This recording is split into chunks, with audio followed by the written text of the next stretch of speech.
Welcome back to a new video in my channel. Today I will talk about the biggest flops in World Cup 2026. Let's start with Turkey.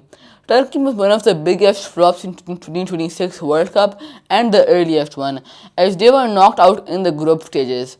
This was very embarrassing for a team like Turkey.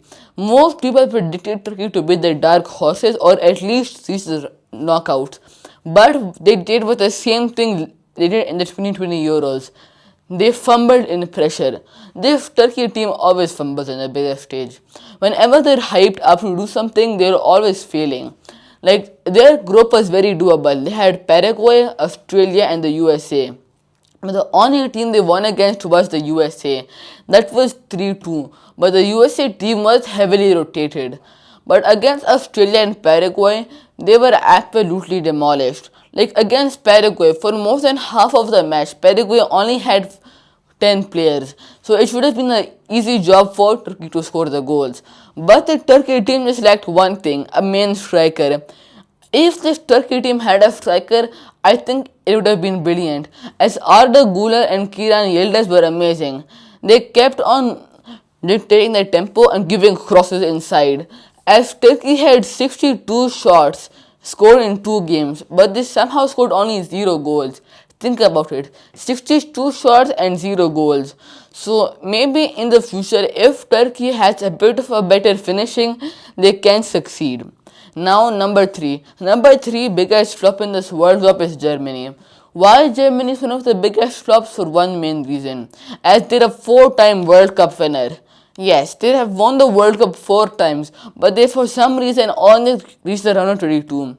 Maybe if they reached the round of 16 and then lost against France, it would not have been a flop upset. But the thing they lost against Paraguay, someone who's a haram ball master too, was terrible.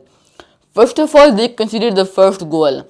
Even if they were good to score a goal, but then in penalties. Before that game, Germany had never lost a match in penalties in World Cup history. But against Paraguay, out of all teams, they lost.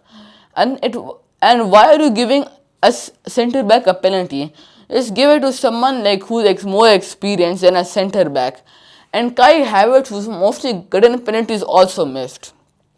This Germany team just lacked one thing in their all positions. So a player like Klose, someone who can actually score plenty of goals.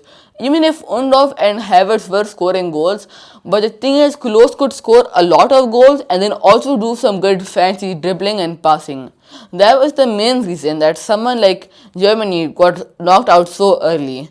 But the Germany coach and Jurgen Klopp were complaining that if Arsenal can tackle people and set pieces the full year, why can't we against Paraguay?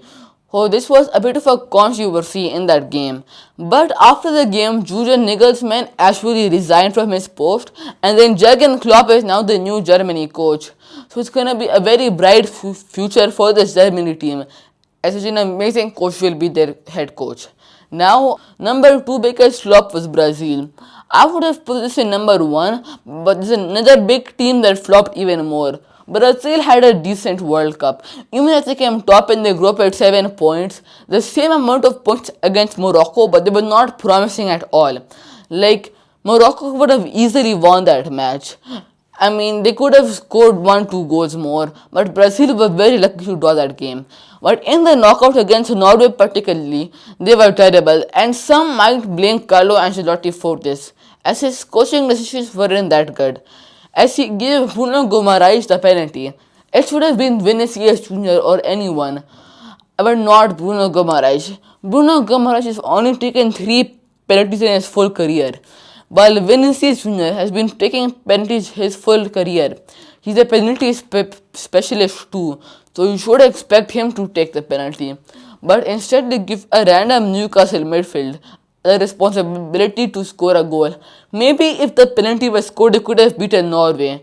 But I'm happy that Neymar did score a goal in his final World Cup, but it was sad to see that he would never win a World Cup.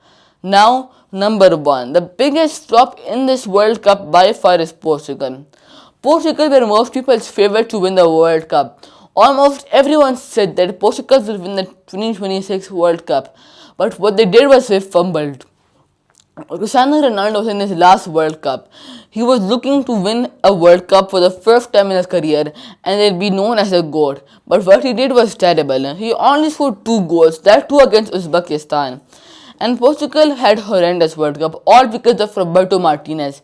If there was a better coach, they would have easily won the World Cup. In the group stages, the best midfield of the World Cup somehow fumbled against DR Congo and Colombia, and then they barely squeezed to Croatia.